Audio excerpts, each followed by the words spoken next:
This is the Conscious Radio Network.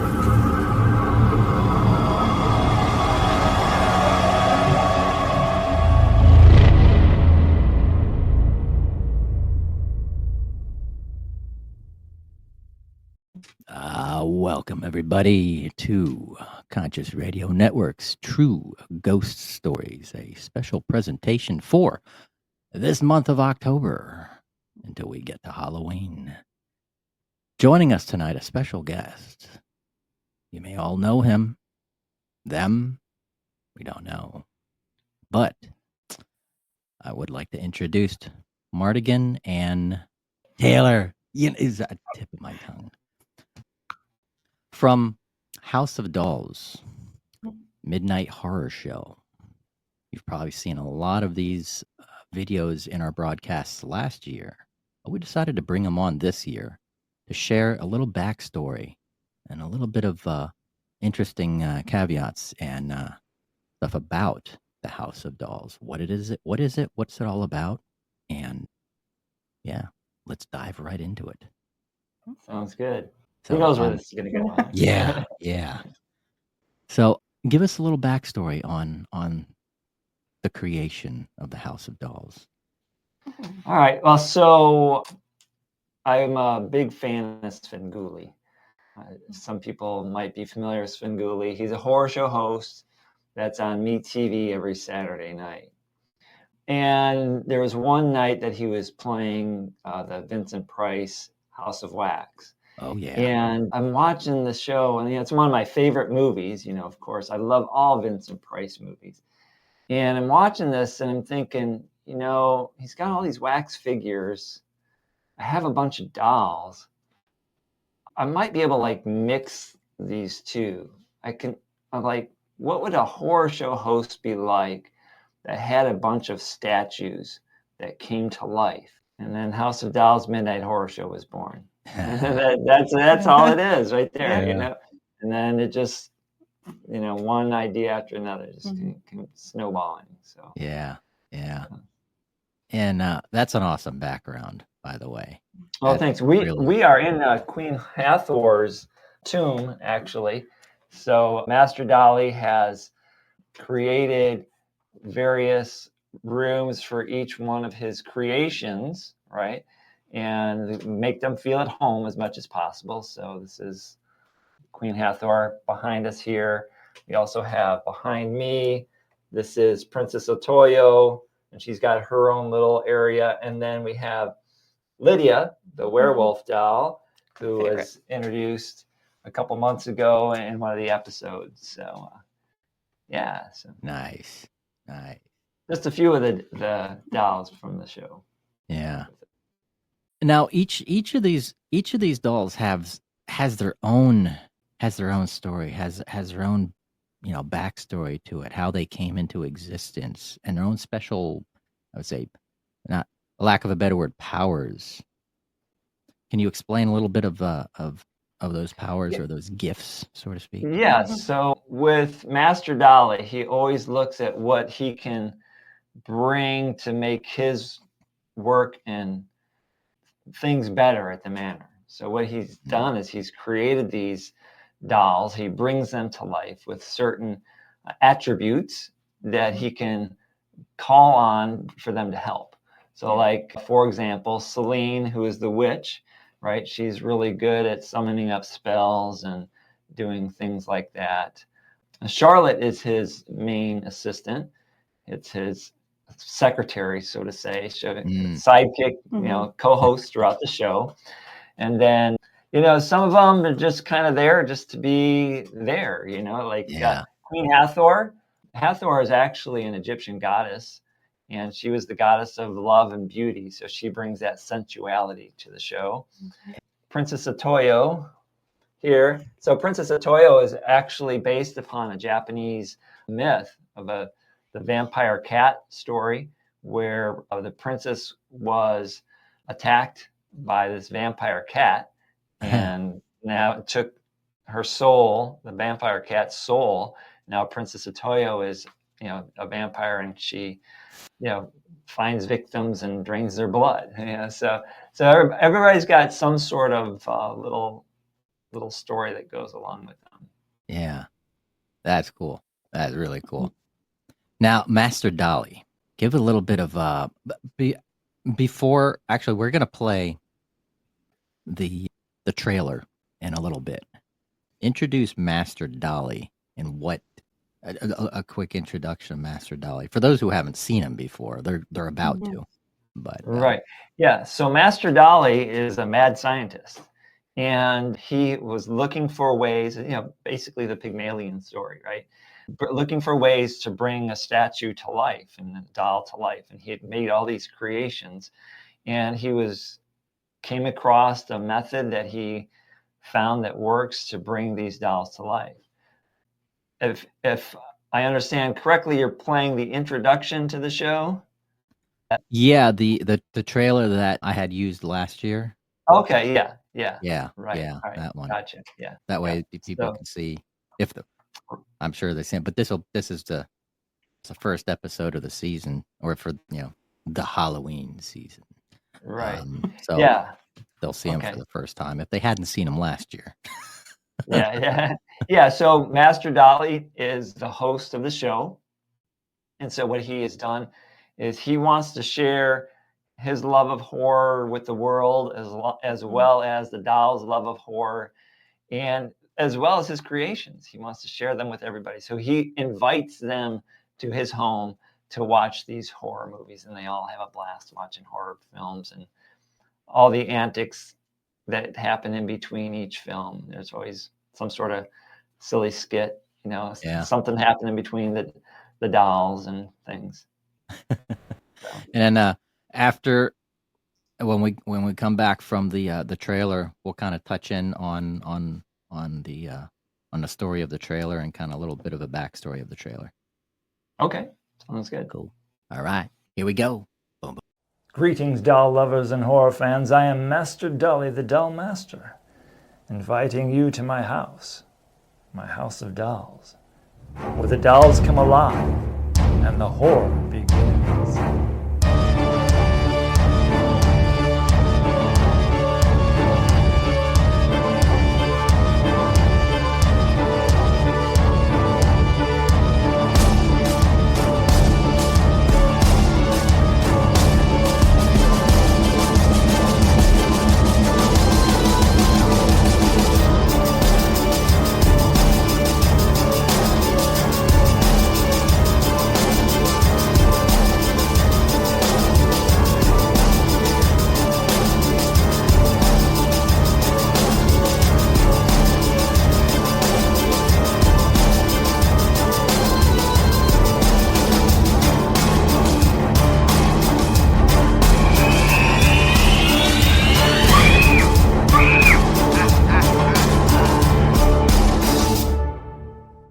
Whoa. That must have taken quite a bit of time to put that together.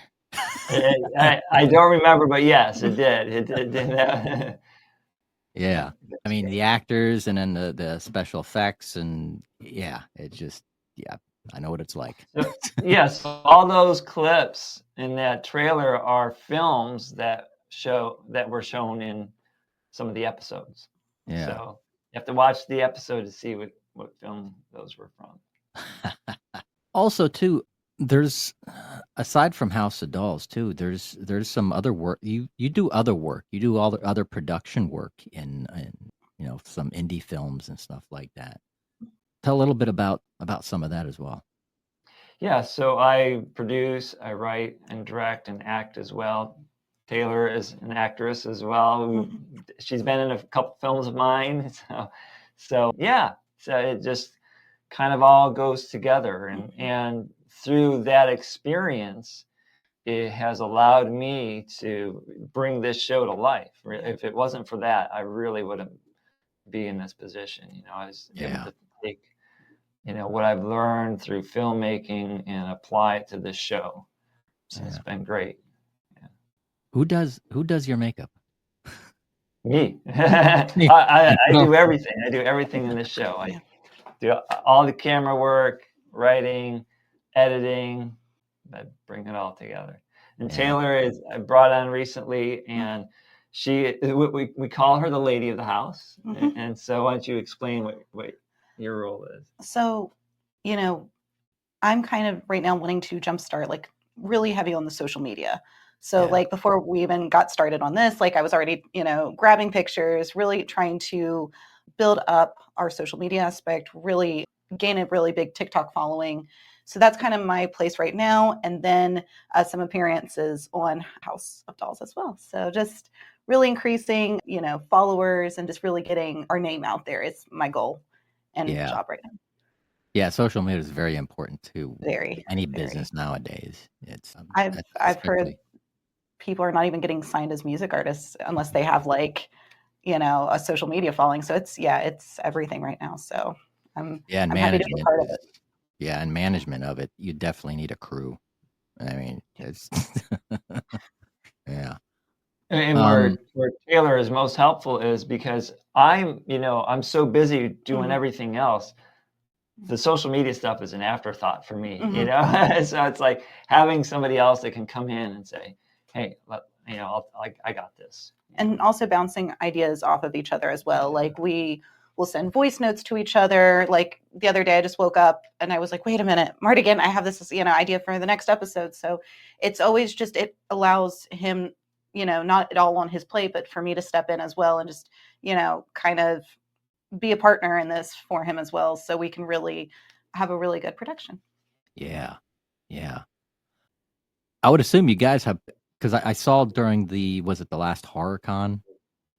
You had a physical appearance there at the HorrorCon and stuff. What was the reaction to that? That must have been Yeah, so I'll wander in, just show up at like was it Spooky Empire, Yes. right? Yes. I've Yeah. done that a couple times, and then they had I forget what it was called. It's something in Daytona. It was like the spooky vendors and things like that, Mhm. So I'll just show up as Master Dali, and people are always curious, who the heck are you? So I have my little flyers that I bring and pass out. They're Mhm. invitations to the show. That last picture that was on the trailer there, Yeah. it's that picture, and on the other side is your invitation. You scan the code and it takes you to the website and other information about it. So yeah, I always get a great reaction. People wanted to get pictures with me even though they don't know who I am right now. But what's so much fun is I go and I look for, like, there's always somebody that's dressed up as Elvira. There's always somebody dressed up as Svengoolie. So I get pictures taken with them, and they're like, "Oh, who are you?" It's like, it's good advertising. yeah. And it, So it fun. and introducing something new to these events or venues is that is what actually causes the viral or the soon to be viral things, because it's like people start talking about it. Yeah, there's this new character, there's this new person, there's Yeah. this new thing. We got to go check it out. It's my hope. Yeah, it just takes that one video and then Yeah. and that's where I've come in. I'm like, we got to keep on with the trends. We got it. And he's like, what? I'm like, yeah, we just got to keep it up and see what's going on. And so it's just been fun, just bouncing off ideas and just really, we both have big dreams for what this can be. And just, we're both passionate about it, and seeing where it can go is where we want, as big as we can, shooting for the stars. Yeah. That's it. It's you gotta put the emotion, the passion, the blood, sweat, and tears into it, which I do for this show. This and a regular broadcasting. I've been doing it for years, and it's like people, like I said, you ain't making money. Why are you doing it? Because I love doing it. Yeah. I like doing it. It's only a matter of time before people start catching on and go, people start talking, and then and the numbers only go up. They don't go down. So Yeah, and another thing, Paul, what's really important for me about doing this show is, as much as I'm looking forward to our success here, it's everybody else that's involved here. So meaning that all the short films that are in an episode, they're all friends of mine. They've all made, these independent films. They're gracious enough to let me use them, and it gets them out there, Yeah. and it's my hope that somebody sees that and, oh man, this was a great film. Let me look up, this person, whoever directed it or wrote it or whatever, so given the opportunity to be able to do that, it's a lot of fun. I just really like having that as part of the experience. Yeah, and we got to work as a community. It's a team effort. Mhm. Absolutely. And it gets stronger. It's stronger by the numbers, because as people start seeing it, people start volunteering their time. It's like, oh man, I really like this. What can I help? Can I do this? Can I do that? And then, it's like,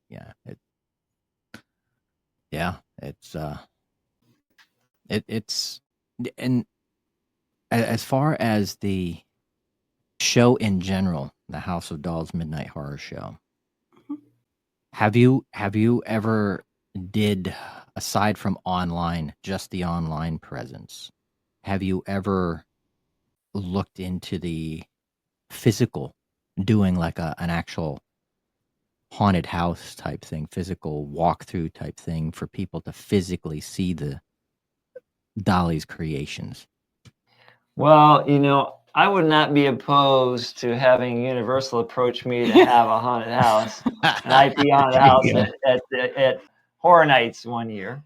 Yeah. Just putting that out there. Hey, if you want to, Right? I as a former scare actor, I'm like, don't touch the dolls. Like, they're so like, people. It's just immediate. Yeah, people guests don't know how to keep their hands to themselves sometimes. So Yeah. immediately, I just went into mom mode and just started looking around, like, don't touch the dolls.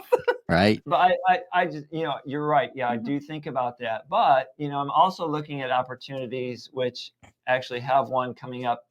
It's in Sebring later on in the month of October here. And it's a horror film festival that a friend of mine and I are doing. And I will be hosting the event and bringing, I don't know if I'll necessarily be bringing the dolls with me, but we'll do some video interaction with me as, Master Dali and some of the dolls on the screen. So Yeah. I'm really excited about that, and having more opportunities to do that, go to other horror cons and hosting their, film festivals that they have. That those are the kind of things, those guest appearances, Yeah. Yeah. And being on like a board or something, like a voting board, Yeah. or, a panel. Mhm. Yeah. And I tell you what, with the right makeup artists, you could have physical people play the dolls almost, Oh, Be yeah. like, hey, Oh, they, yeah. just be in the haunted house, and just, if you can stay still for long enough. Don't move. Yeah, that's what's so great about them. They don't argue, they don't Yeah. fight. It's a great Yeah, set. yeah, they just Yeah. stay right where I put them, Yeah. Now, you guys are both actors too, with the with Halloween Horror Nights, correct? Mhm. That's how we Yeah, met. yeah. We Cool. met in line at the audition for Halloween Horror Nights 2015, and we were clicked and Yeah. been friends ever since. Yeah. So, Yeah. and now, it's led. We've done productions together, but just stayed true friends. Almost were paranormal investigators together for downtown Orlando. Yeah, Sweet. There you go. Yeah, we Cool. have a lot of stuff that's happened paranormal wise between us that we've also helped keep us in contact. But overall, it's just, I'm very lucky to have him as a friend. It's been a great. Oh yeah, it's true. No, I am. Same. It's been a good relationship, working and personal. Yeah. Yeah. And since this broadcast and anything for Conscious Radio Network is international. I mean, everybody all over the world gets to see this. And some people may not know what Halloween Horror Nights is, Mhm. but would like to travel and see it. Explain what Halloween Horror Nights is to those who don't know. It starts late August. It's so Universal Studios Orlando, basically overnight, starting at, I would say, like 6 p.m. and goes till 2 a.m. and the entire park transfers over into a very immersive horror theme park. You have scare actors from the moment you walk in who are just around you. There's fog, you can't really see. It's eerie. It's perfect. It's just, there's nothing honestly like it. Like, you feel like you are in this horror film set. It's all around you constantly. There's no breaks. Like, to get to a haunted house, you have to go through a scare zone. So there's people constantly coming at you. it's so fun. And then for the haunted houses, some of them are based off of films you've seen, like ranging from anywhere from The Exorcist, Michael Myers. Then you have personal ones that Universal have come up with themselves that are just creative, and it's so fun. And I did it for 4 years. How many years did you? I think I did it for 6. Yeah, so- it's addicting too as Yeah. a scare actor. I won't lie. I always said it was very like therapeutic to just kind of jump out and get somebody and they scream, and I don't know, it just always felt really good. Yeah. And I remember when Halloween Horror Nights first started. I think this is like the very 92. first. I think I went to the very first one, and crap, that was like what, 1990? Something like Yeah, that, yeah. it was, I think it was in 92. Yeah. And I was actually in Halloween Horror Nights 5 and 6, one of the first years that they did it. So I was Yeah. I was a stilt walker, and at that time they had a parade. So I was a stilt walker in the parade 2 years in a row. So Yeah. Well, maybe a lot soon will different be, now than it was then. Yeah, It's very. Yeah. It has definitely grown, it's evolved into this, whoa, just a couple months of craziness.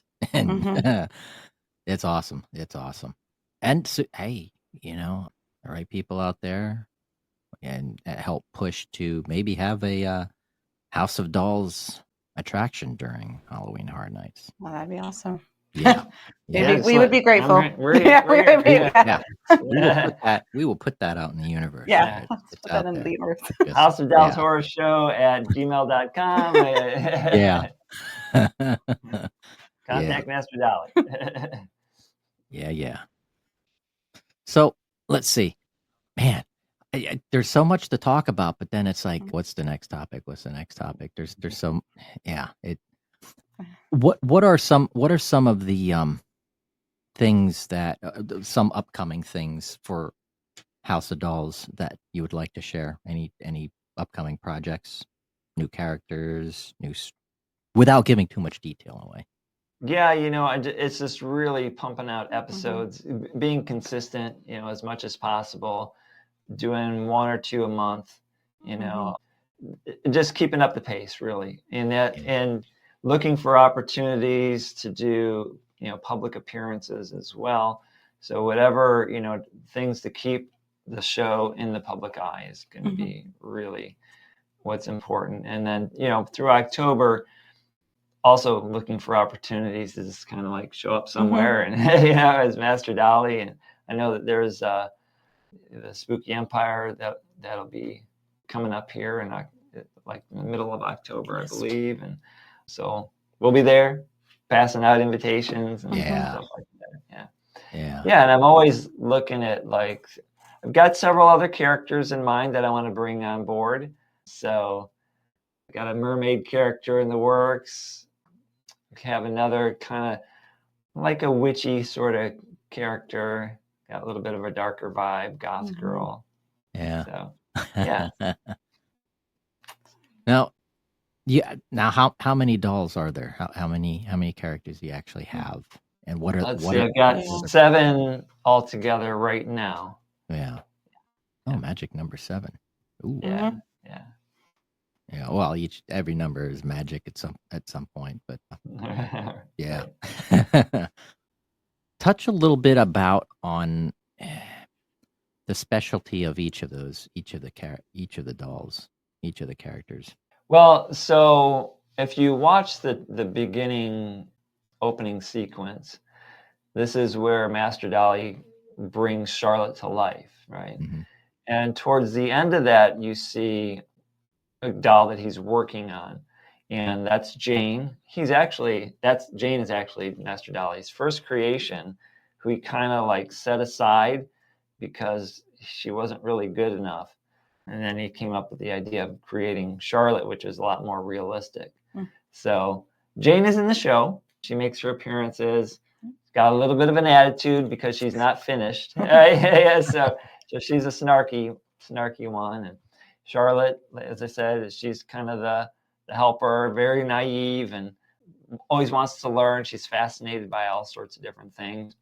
Celeste is the ghost girl doll in the Mhm. house. So she'll appear in scenes every once in a while and make her comments. And we have Celine, who's the witch, who kind of brings things together. If there's a mess, she helps fix it by making it right, with some sort of spell or concoction or something like that. Yeah. And then we have Hathor, who's just kind of there, keeping things alive and sexy. Not that the others aren't, right? And then with Lydia here, the werewolf, she's just kind of on the prowl, always looking for something, a new victim of some sort. And of course, she sometimes accomplices with Princess Otoyo here. Yeah. So So there's with Halloween and stuff, and getting into the paranormal investigation aspect. Have you what are your experiences with the paranormal? Would you like to share a story? oh Oh, boy, I know Your own that. experiences? Boy, do we have Yeah. stories. Yeah, also, you want to go first? Because Oh gosh, sure. Yeah, I'll go. This is a big thing of our friendship is paranormal. So my big first experience, like I saw a ghost. I was 17, and I'm originally from Charleston, West Virginia. I currently still live here in Orlando, Florida. And I had just got my first lead role. I was 17 in Measure for Measure by William Shakespeare. I'm so excited. And it's Tech Week, and we're about to move into the theater. And the cast who's performed at this theater before was warning me. They're like, "Hey, this theater's really haunted, like really, really haunted." And I'm like, okay, that's fine. Like, I believe you. I didn't realize to the level of haunted it was. So we were going about the show, and there were two ghosts that they warned me about prior, John Welch and his daughter. So before the theater, everything was built back in the day. It was his house. It burned down, and him and his daughter did not survive. Mm. And they have just been around ever since, and especially in the theater. So when I first met John Welch, everyone was on stage during the performance, and I was downstairs in the basement. And I was just fixing my lipstick, getting ready to go back and do my scene, and I just watched the door slowly close. And I was like, oh, okay, great. And I just immediately just booked it back upstairs. I was like, well, enough down here. I always heard he was very mean, always, so it was like, don't bring any Bibles or crosses or anything. Like, just don't piss off John Welch. Like, this, you don't want to do that. And his daughter would live in the balcony. So I never saw her, but that was like my only thing with them. But my real big issue or big story was we're still in Tech Week, and we took a break to have lunch, and I go up to the balcony by myself, and I wanted to grab my friend who was working the spotlight, and I get up there and I look down to where the spotlight was. I didn't see my friend. And then I look in front of me and I see this long cloaked figure just standing there looking out. And the best way I can describe, looked like a nun, like an old school nun, just dark cloaked figure. Huh. And they're standing out. Now, mind you, this show, Measure for Measure, had like an Arabian kind of Middle Eastern theme. So I thought they were one of my cast members. Yeah. And so I take one simple step forward, just one.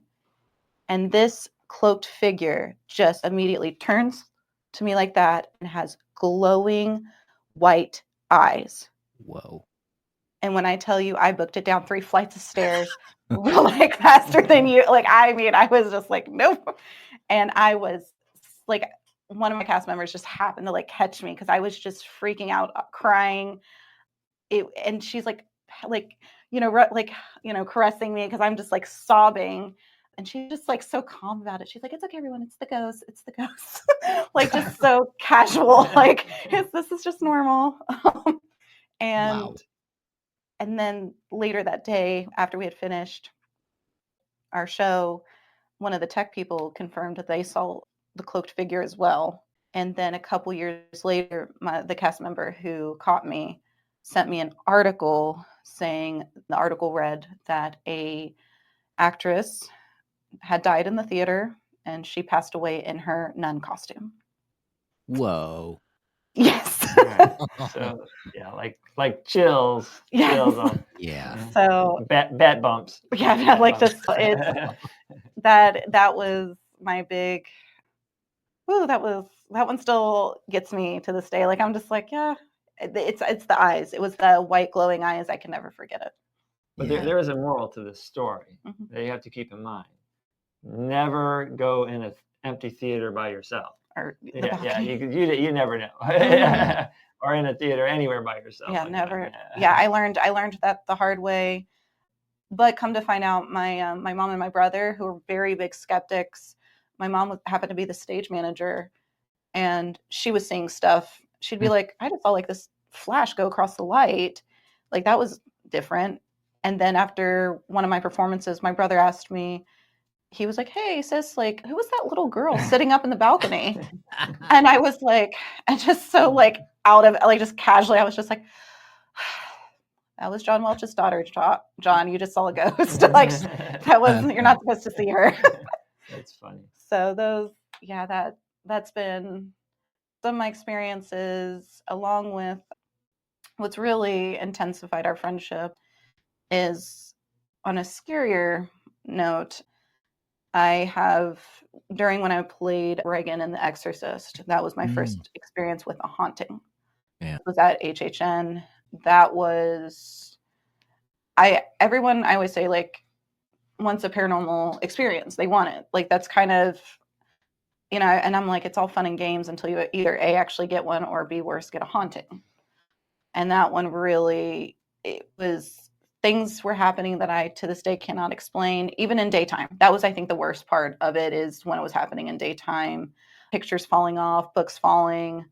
It was to a point where, like, the guy I was dating at the time, I would make him walk me to the bathroom because that's how scared I was. Wow. So yeah, it's I've had so many, even seeing stuff at the foot of my bed at night, waking up and seeing stuff. And that's after about like the fifth time of just waking up and just seeing entities around my bed. That's when I reached out to Mart again, and I was like, something's not right. Something feel like I keep waking up and seeing something, a person, an entity. It's creeping me out. Mart again, please explain, help. Yeah. So that's the thing about that's what's the cool thing about theaters. It doesn't matter how old or new a theater is. There's always, especially if you're in a theater alone, always some sort of, and not a movie theater, but an actual, Broadway type theater. There's an energy in there that is, it does different things to different people, but there's something really cool about it. It's They say great. it's because, like, of all the energy, like, the emotion that you're putting out onto this stage, like, entities are just attracted to it and they come. Yeah. But yeah, no, it's between. Yeah. Yeah, I've had a whole variety of paranormal, so I'm usually the one, like, at the campfire, like, with everyone. They're like, oh, let's share ghost stories, and all my friends just heads turn at me, and I'm like, oh, which one do you want to hear today? Before you tell your story, Mart, again, I have a question for both of you. I asked the same question to actor Eric Roberts when he was on the show last year. And I asked him, I was like, have you ever played a role of somebody in history, or portraying somebody in history, or anybody really? If they felt that they were channeling the energy or the spirit of that person while they're acting, have either of you felt any of that when you're playing a role of somebody in history? Well, I've personally never played a role of an actual person in history, so I really can't speak on that. So, but I've had a lot of theater spooky stuff happening. Have you ever played a role like that? I've had challenging ones. Like, there's a play called The Blood Wedding, and I played the devil.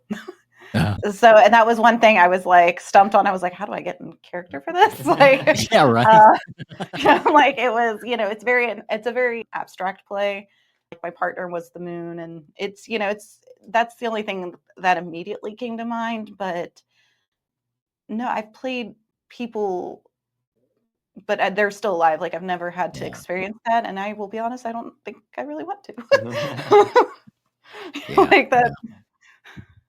Or even when, and two, it doesn't. I don't think it necessarily has to be somebody in history, because I've heard some Mhm. stories of people just playing a role of anything, and you get this like burst of energy, this burst of a spiritual muse of some sort, like Mm. your body's being overtaken by something, and Hmm. it's Yeah. happened to me once, and I actually maybe a couple times. Like I'm about ready to do something, but you're like, oh my God, how am I going to do this? And it's like you're about ready to quit. And then suddenly, like you have a walk-in, a spiritual Mhm. walk-in, and suddenly you're on autopilot. Right. Right. Yeah. Yeah, a lot of when you're explaining it that way, a lot of musicians, especially guitar players, they'll say that they're in the zone. Mm, It's where especially like blues players, where they're just playing, and Stevie Ray Vaughan was noted for yeah. his improv, and so he was all that was just inspired. Whatever he played, it just really came out. You can't explain where it comes from. Mhm. It just comes. Yeah. And it's any role that you play is really like that. Once you are comfortable with the lines and the character, you really You're embody gonna that. have. Yeah, those characters and personality, where you're no longer yourself anymore. Hmm. And that's kind of what that is. And you're right, it doesn't have to be somebody that was living before. It Yeah. just could be, you're in that mindset of the character, and now you're just letting that flow through you. Yeah. I actually just remembered I did play a historical person. I played Betty Paris in The Crucible. Oh wow. Yeah. Oh. Yeah. So, are we frozen? No. Yeah. No. Yeah. Yeah. Okay. Every now and then Yeah. it does weird stuff. Okay. I was like, Paranormal yeah, stuff. exactly. I know. See, as soon as we talk about it, Yeah. That's why I uh, keep malachite next to the keyboard or the computer. That way it keeps all the negative energy away. Oh, okay. yeah, no, that was a playing the Crucible and the Salem witch trials, and especially playing the Betty who's the first that starts it off, and just having to is she lying, is she not, what's wrong with her, is it a that was interesting. That was probably one of my most favorite parts, but also kind of creepy parts as well. Yeah. Yeah. Mardigan, Yeah. what's your paranormal experience? Well, there's so many. I'll say my stuff started when I was a kid. I was real little, and lots of things I don't remember from my childhood, but there's several things that I do. And I remember when I was like 3 years old, I'd see dead people, and whenever the family would sit in front of the TV at night, we'd be watching TV, whatever. I would see this procession of people passing through the living room, Oh. and I'm 3 years old. I'm thinking everybody else is seeing Yeah. this kind of stuff. They were all looking at me, and then they would just disappear. I didn't think anything of it. It wasn't until I got a little bit older and things started to really get intense, and I'd hear like at night footsteps pacing around my bed. My bed would jump, and my bed jumped for many, many years. Wow. Well into my 20s, I'd have Hmm. that sort of experience. So yeah, and a lot of the stuff that I went through right around the age of 14 or so, it just got to be too intense for me. I just did whatever I could to block it out. And then after several years, I just couldn't block it out anymore. And it came back and started really having, more experiences. But I want to piggyback on something that Taylor had mentioned earlier, because I think that was Studio what Exorcist. That went Yes, yeah. 24, Yep, that was 23 or 24. I did that in 2016, so I'm not sure. The studio that it was yeah. in. Oh, yeah. 20. Yep. I think it's 24. I think you're right. 24. Yeah. So, yeah, because she was telling me about what was going on in the house. Mm-hmm. So there was 2 haunted houses at that time in there. Yeah. And so I had the opportunity to be a scare actor in that same studio. And gosh, I don't remember which. I was in the icons. So Universal Studios has all these icons, and they're like, I guess, main person for each season. So we had the icon house, and then next to us was the fairy house. So it was like so I started having some experiences there, and I'm just like, all right, so I'm just gonna kind of keep this kind of stuff to myself. And then as the season went on, more people started having stuff happening to them. And I was listening to what people were saying. They were getting tapped. And then they'd see little kids like running through, or they'd hear somebody running behind them and there would be nobody there. A lot of it was more tapping or hearing their name being called. And a lot of it was, that I was experiencing very similar. I was picking up, who it was, names and things like that. But yeah, so what's crazy is that, that is something that happens in that house on a regular basis. And so when I was first starting in that house, I didn't even think about it. The Exorcist being in that same house after Taylor's experiences there. Now everybody else is having similar experiences. So this is Universal Studios, and that building itself is not that old. So it's probably built in the 90s. So to have that sort of activity in that little space, it was pretty wild. People were a little on edge about that. They didn't know how to take it. Even though it wasn't really that extreme, Well, for me, like all the Regans, like it started when you get cast in a Halloween Horror Nights, whether you're in the streets or a house, you get part of like a Facebook group. And for ours, it's like it just started. Like one girl was just like, "Hey, I had bleach spilled on my washer. I don't use bleach. Is anybody else having weird things?" And then it just spiraled. Like every girl that was playing a Regan was like, I had this. And then we would go to work the next day and we would sit in like a circle and be like, is this weird thing happening? And then it just starts spreading over. And I was like, again, like things are happening. We're hearing stuff, we're seeing stuff. And he's apparently, his house is too. It's just, it just was a wave. And it kind of almost, I feel like circles back to just theater in general. And just, when you're pouring that emotion, I feel like, energy is attracted to that for sure. Yeah. Has there been any unusual paranormal encounters during any productions of House of Dolls? Probably. You're too focused. Well, I tell you, before we started, Taylor was asking me, "What's your favorite doll?" And I said, I really think it's Princess Otoyo here. Yeah. Now the thing with her is that there's just something about her. Now, you got to be careful because you're going to make them jealous. You can't have a favorite. They might come alive. Well, I've certainly had dreams where they've come alive, and that's kind of unsettling.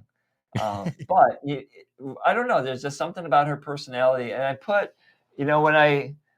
when I thought about her character, I really considered, what I wanted.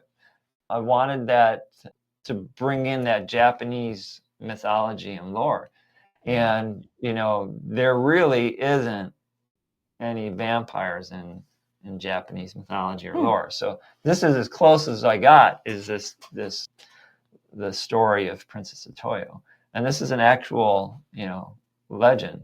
So and then when you see like any Japanese vampires that are in like an anime series and things like that, those are all based upon obviously more traditional vampires, but that's brought into the Japanese culture.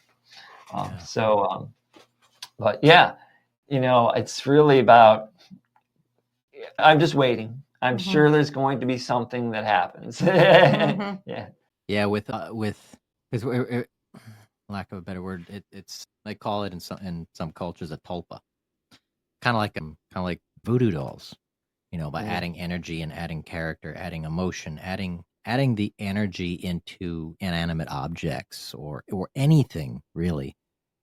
It's sort of like my mom did this after my father passed away. She had a doll. She had this doll made, and it had all of like these pendants and things that were attached to it, you know, almost like a voodoo doll. And she had expressed one day that it used to always sit in the back seat of the car. And one day it like moved, like it like changed seats and like doing all kinds of crazy things. And it's like because of the energy that she put into it, the emotion, the memories and tokens, these objects of energy that were attached to it. I feel that we're building on these objects to where they actually build and have an energy of their own. So maybe eventually if they haven't yet, like you said. Mhm. Yeah, Mhm. what's unique about these dolls is that they are so lifelike. Mhm. And when I'm filming, it's one thing to see it on the video, right? But when I'm shooting that, I want to make sure that they look as realistic as possible. And there's times where I'm just like shooting, I'm like, holy shit, man, this is creepy. They look Yeah, so they- good, Yeah. and just because their eyes can move, and they're very expressive in their movement and things. Mhm. So, and then I add the stop animation along with it. It's just really that it brings them to life. And it's funny because I personify them, like Yeah. if I bump one of them, oh, I'm sorry, excuse me, sorry, Yeah. I didn't mean to, Charlotte, whatever. And just because of what they are, it's just very easy to do that, and Yeah. you have I have that connection with each one of them. It's just that, you know, that because each one of them has personality, even though I created that, I Mhm. still, I know what they're going to do, and I know how they're going to act in certain situations, and who's going to do what and stuff. So, Yeah. Wow. and I want to bring that to life for everybody. So, Yeah. that's the Yeah. objective. So before we wrap up the show, I'd like to give both of you an opportunity as a takeaway, something that you would like to share as a takeaway for our listeners and viewers. Hmm. Okay, Oh yeah, so I just please watch the show. Go, Mhm. anything that you can do just to take a look at it. Stop by the YouTube channel, watch an episode, see what you think. Give us a like, subscribe, tell your friends, right? Because this is about growing this community, this horror community. We have, Mhm. even though we're in Central Florida, we have a lot of great filmmakers in this area, and I'm looking to expand and bring in other horror short films, from all around the world. Whoever wants to, have their show on my show. Yeah. So it's all Yeah. about networking and connections. And we'll have the all the links to the YouTube channel and stuff in the show notes too. So that way they can Awesome. be like, where is that? Well, it's in Oh, the show and you notes, can also everybody. buy these cool shirts, right? Oh yeah. Yeah. So that's a great way to get the There you word go. out. Gotta have merchandise. Yes. Gotta have merchandise. Hey, Yeah, the store's yeah. got posters and mugs and stuff like that. Yeah. So Maybe some bobbleheads of each of, I'm of working each of on the it. things. I'm working Yeah. on it. I was telling her that. Yeah. Funko Pops. There Those you down. go. Yeah. Taylor, what would you have as a takeaway?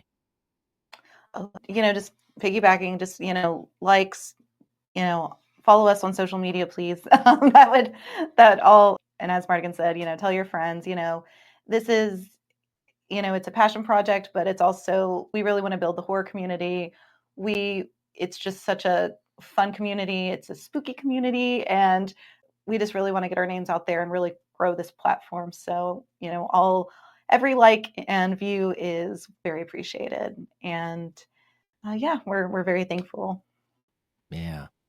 And if anybody out there wants to take on some paranormal investigation or go on a tour of like the Orlando area and stuff like that, they can contact you, correct? Oh, absolutely. We definitely know the spots, or we would be happy to show you some of the spots ourselves. Yeah. Cool.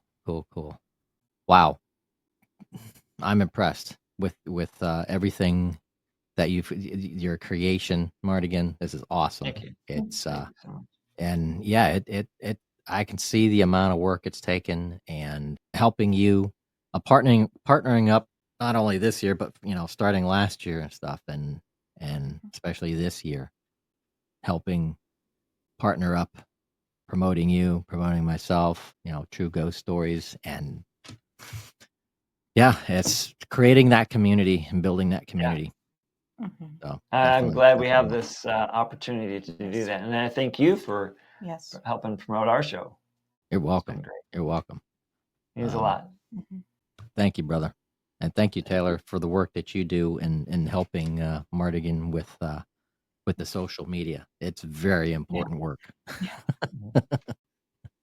Absolutely. No, thank you as well for having us. This has been a lot of fun. Yeah. Yeah. And but yeah, I guess I guess this is the end. But All right. Thanks anyway, a lot. pleasure as always. And yeah, keep me posted on. I definitely got to check out some of the. We were talking about it, earlier about some of the public events and stuff. The Ocala show. I think was it Oddities. It was like the Oddities Right. thing that. Mhm. That's something. I remember there's one out in the Tampa area. There's even a gift shop. I think it's not a gift shop, but there's a store called something Oddities that's got really, really crazy stuff in it. I think did I buy something from them? I think I did.